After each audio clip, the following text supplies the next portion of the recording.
போய் என்ன பண்ணா பார்த்து செஞ்சான். புரிஞ்சுதா? செய்யக்கூடாத தவிர அவன் செய்துட்டான். அடுத்தது வாசி. ஆனாலும் ஸ்திரீ சர்பத்தை பார்த்து, நாங்கள் தோட்டத்தில் உள்ள விருட்சங்களின் கனியை புசிக்கலாம், ஆனாலும் தோட்டத்தின் நடுவில் இருக்கிற விருட்சத்தின் கனியை குறித்து தேவன் நீங்கள் சாகாதபடிக்கு அதை புசிக்கவும் அதை தொடவும் வேண்டாம் என்று சொன்னார் என்றார். அப்பொழுது சர்வம் ஸ்திரியை நோக்கி, நீங்கள் சாகவே சாவதில்லை, நீங்கள் இதை புசிக்கும் நாளிலே உங்கள் கண்கள் திறக்கப்படும் என்றும் நீங்கள் நன்மை தீமை அறிந்து தேவர்களைப் போல இருப்பீர்கள் என்றும் தேவன் அறிவார் என்றது. அப்பொழுது ஸ்திரியானவள், அந்த விருட்சம் புசிப்புக்கும் நல்லதும் பார்வைக்கு இன்பமும் புத்தியை தெளிவிக்கிறதற்கு இச்சிக்கப்படத்தக்க விருட்சமாய் இருக்கிறது என்று கண்டு அது கனியை பறித்து புசித்து தன் புருஷனுக்கும் கொடுத்தாள், அவனும் புசித்தான். அப்படின்னு இந்த கனி என்ன பண்ணிச்சுன்னா, இவரை பார்த்துக்கிட்டே இருந்தா பார்த்தியா, அது பேச ஆரம்பிச்சு. இவனுக்கு அது எப்படி இன்பத்தை கொடுக்க ஒரு மாதிரி ஒரு இவன் என்ன பண்ணா, அந்த பாவத்தை நம்ம செய்யணும் அந்த பாவத்தை நம்ம செய்யணும். அது என்ன ஆண்டவர் சொன்னது, தேவன் உண்டாக்குன ஆதாமுக்கே தெரியாது. ஆதை ஒரு அப்பா தேவனுடைய மகன், ஒண்ணுமே தெரியாது. தேவன் இரண்டாவது ஏதோ தேவன் அவருக்கு தன் மனைவி உண்டாக்கணும். அவன் என்ன பண்ணா, எப்படியாவது விசாரிச்சுக்கிட்ட இவன் என்ன பண்ண, தந்திரமா போய் சொன்னான் அவங்களுக்கு அது நல்லது, புசிப்புக்கு நல்லா இன்பமா. ஆனால் இதுவரையும் அவங்க பாவம் என்ன தெரியாது இருந்தாங்க. ரெண்டு பேருமே நிர்வாணியும் தெரியாது. ஆனால் பாவம் உணர்ச்சி இது அது எதையுமே தெரியும். ஒன்றுமே இல்லை. எல்லாரும் ஜாலியாக ஆதாம் மீன் வாங்குறான், மலையை பார்க்க தள்ளி போடுறான், தண்ணி இப்படி வாங்குறான், பேசுகிறான், எல்லாரும் பேசுகிறான். தேவன் அப்படிப்பட்ட நானுக்கு ஆதாரம் போட்டேன், ஒன்றுமே தெரியாது. ஆனால் பிசாசு அதில் புகுந்து அழகாக அவளை கெடுத்துட்டான். பூமி சபிக்கப்பட்டது. தேவனுக்கு வராரு. எங்கே வராரு? இவங்களை பார்க்கறதுக்கு வராரு. ஆதாமே எங்கே இருக்கிறாய்? அப்படியே நிர்வாணம் தெரியுது, உணர்ச்சி தெரியுது. அப்படி இலையை தீக்க தேவனை பார்க்க முடியாது. இவங்க என்ன பண்ணாங்க, அந்த ஸ்தலத்தை விட்டு இழந்துட்டாங்க. அந்த பரிசுத்தத்தை விட்டுட்டு அவங்க இழந்துட்டாங்க.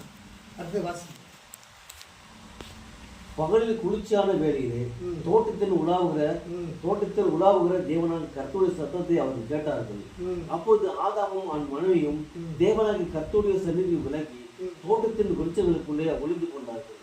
அப்போது தேவனாகிய கர்த்தர் ஆதாமை கூப்பிட்டு, நீ எங்கே இருக்கிறாய் என்றார். அதற்கு அவன், நான் தேவனுடைய சத்தத்தை தோட்டத்திலே கேட்டு நான் நிர்வாணியாய் இருப்பதினால் பயந்து ஒளிந்து கொண்டேன் என்றான். அப்போது அவர், நீ நிர்வாணி என்று உனக்கு அறிவித்தவன் யார்? புசிக்க வேண்டாம் என்று ஆண்டவர் வந்து கேட்கிறார். எங்க இருக்கிறீங்கன்னு கேட்கிறார். பயந்து பாவம் செஞ்சு ஒளிஞ்சு நிற்கிறாங்க. அதே எங்க இருக்க நான் சொல்றேன், ஆண்டவர் நீங்க நிர்வாணம் சொன்னது யாரு? தந்திரமா பிசாசு பண்ணிட்டு போயிடும். நிர்வாணின்னு சொன்னது யாரு? நிர்வாணம்னா தெரியாது. தேவனுடைய அவங்க சகல ஜாலியா எல்லாமே என்னன்னு தெரியாது. தன் நிர்வாணியும் தெரியாது. ஓடி போய் இலையை போய் வச்சுக்கணும். இலையை எடுத்து இவங்க ஒரு 3 இவர் 1 எடுத்து பார்த்துங்க. சரியா போச்சா? பாரு எங்க இருக்கிற, எங்க ஆதாம எங்க இருக்கிற? இவனுடைய நிர்வாணின்னு சொன்னது யாரு? தந்திரமா அந்த பாவத்தை செஞ்சுட்டு அவன் நைஸா எஸ்கேப் ஆயிட்டான். பாவம் செஞ்ச யாரு? இவன்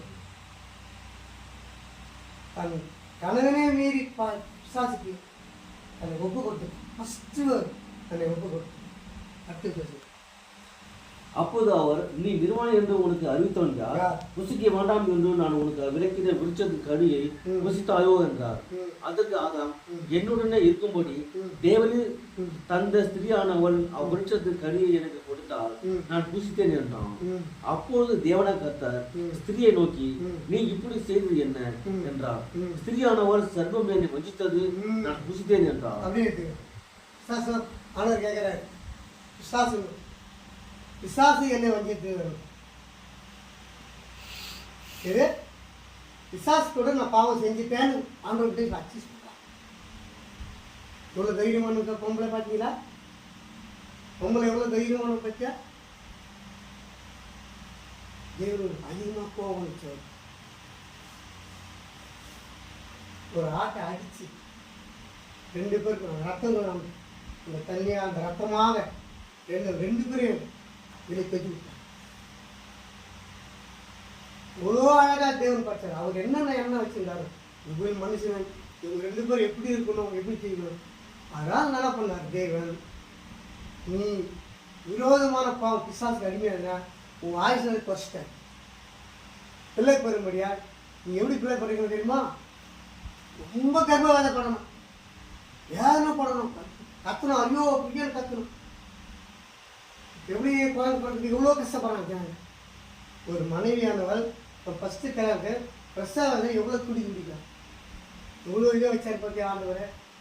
ஆண்டவருக்கு விரோதமான பாவம் செஞ்சதுனால தேவன் ஆதாம் நிமித்தம் இவரை தப்பிச்சிட்டான். ஆனால் ஆதாம் ஒன்றும் தெரியாது, அவர் ஒரு அப்பாவி தேவ மனுஷன். ஆனால் இவன் தான் வழி காட்டு. பிசாசும் இவனும் சேர்ந்து அந்த பாவத்தை பண்ணதுனால தேவன் அவர் பூமியில் என்ன சொன்னார், வேதனையோடு பிள்ளை பெறுவான்னு சொன்னாரா இல்லையா? வேதனையோடு பிள்ளை பெறுவான்னு சொன்னார். அப்படி வாசி. அப்போது தேவனை கேட்டார், சர்ப்பத்தை பார்த்து, நீ இதை செய்தபடியால் சகல நாட்டு மிருகங்களிலும் சகல காட்டு மிருகங்களிலும் சபிக்கப்பட்டு இருப்பார். நீ உன் வயிற்றினால் நகர்ந்து உயிரோடுக்கும் நாளெல்லாம் மண்ணை தின்பார். அப்படியே தேவனுக்கு என்ன பண்ணிட்டாரு, பிசாசு வந்து அப்படியே சப்பமாக வந்துச்சு. அது ஒரு மனுஷன்தான் அப்படியே வந்து மண்ணில் நகர்ந்து கால் மிரிப்பாங்க. ஆடு மிருக்கு, மாடு மிருக்கு, நீ மெரிப்ப மண்ணு தான் சாப்பிடணும். அவங்க நீ மண்ணு தான் சாப்பிடுவாங்க. பார்த்தீங்கன்னா எடுத்தோன்னு ஒரு அந்த பிசாசு பார்த்தா எல்லாத்துக்கும் ஒரு ஷாக் அடிக்கும், திடீர்னு கொண்டு போய் பாயணும். அது எவ்வளோ தந்திரமானது தெரியுமா? யார் பாரு அதை போட்டு அடிச்சு சாவடிப்பாங்க. தேவன் அப்படிப்பட்ட ஒரு ஆட்சி அதுக்கு வச்சாரு. அடுத்த வாசி. உனக்கும் ஸ்திரிக்கும் உன்வித்துக்கும் அவனுக்கும் பகை உண்டாக்குவேன். அவர் உன் தலையை நசுக்குவார், நீ அவர் புதியங்கால் நசுக்குவாய். என்ன பண்றான், தலையை நசுக்கிறேன். எப்படி நசுக்கிறேன்னா மாசனா அதை அடிச்சிடும். அடிச்சு முதல்ல என்ன பண்றோம், தலையை நசுக்கிறவா இல்லையா? முதல்ல தலையை அடிக்கும் போது தலையை அடிச்சு போடுங்க, அப்பதான் செத்துப்பாங்க. தேவன் அப்படிப்பட்ட ஒரு காரியம் வந்து நம்மளுக்கு செஞ்ச தலையை நசுக்க முடியாது. ஏசு நாம அதை உடைக்க முடியாது. தேவன் செஞ்ச அவர் ஸ்திரியை நோக்கி, நீ கர்ப்பவதியா இருக்கும் போது உன் வேதனை மிகவும் பெருக பண்ணுவேன், வேதனையோடு பிள்ளை பெறுவாய், உன் ஆசை உன் புருஷனை பற்றி இருக்கும், அவன் உன்னை ஆண்டு கொள்வான். பின்பு அவர் ஆதாமை நோக்கி, நீ உன் மனைவியின் வார்த்தைக்கு செவி கொடுத்து புசிக்க வேண்டாம் என்று நான் உனக்கு விளக்கின விருட்சத்தின் கனியை புசிக்கப்படினால் பூமி உன் நிமித்தம் சபிக்கப்பட்டது, உயிரோடுக்கும் நாளெல்லாம் வருத்தத்தோடு அதன் பலனை புசிக்கும். என்ன பண்ணுறோம், கஷ்டப்படுறோம், இந்த வெட்டும் ஏழு ஓட்டும் அது கொண்டோம் வழி வேறு ரத்த வேகமாக சொல்கிறது பூமியில். தேவன் எங்கே வச்சார் பார்த்தியா? என்ன பண்ணுறோம், கஷ்டப்படுறோம், மண்ணு கொத்துறோம், இதை பண்ணுறோம், அது பண்ணி இது பண்ணி தான் ஒரு காய்கறி அழிவிக்கிறோம். நீங்கள் உணவில் வாய நாட்டு முன்னெல்லாம் கஷ்டப்பட்டு வேர்வை சிந்தி ரத்த வேர்வை சிந்தி இது பட்டு பாடுபட்டு தான் நான் சோறு. அதுதான் ஒரு தண்டனை. இந்த அம்மாவுக்கு வந்து இப்படி ஒரு தண்டனை கொடுத்தாரு. இவருக்கு வந்து என்ன பண்ணிட்டாரு, கஷ்டப்பட்டு அவர் கஷ்டம் தெரியாத வாழ்ந்தாரு. ஆனா இவங்க கஷ்டப்பட்டு வேறு திங்கி அண்டை வெட்டி வயலில் வேலை செஞ்சு அதை திறந்து வச்சு தான் சாப்பிடணும். தலையெழுத்து ஆயிரத்தி நாள் கூட்டிட்டு மரணம்னு ஒன்று நிர்ணயிச்சிட்டார். மனுஷனுக்கு மரணமே கிடையாது. தேவன் உண்டாகிய போது தேவன் மரணத்தை பற்றி பேசவே இல்லை. ஆனால் ஆதாம் நிமித்தம் நம்ம மரணம் சாவரம்.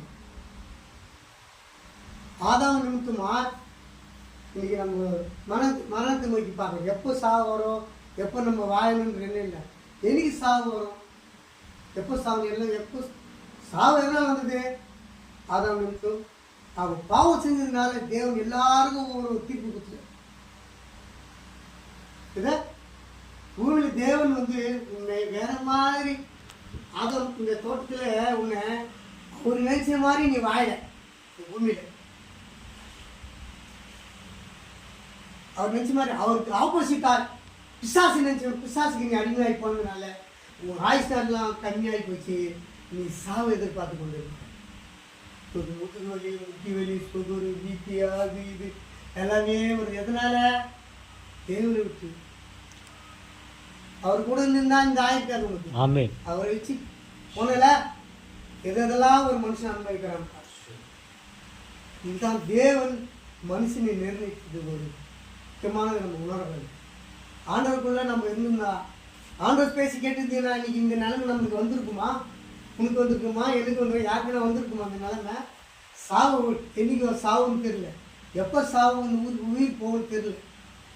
தேவன் அப்படிப்பட்ட ஒரு மனது நிர்ணயிச்சிட்டான். பார்த்தீங்களா?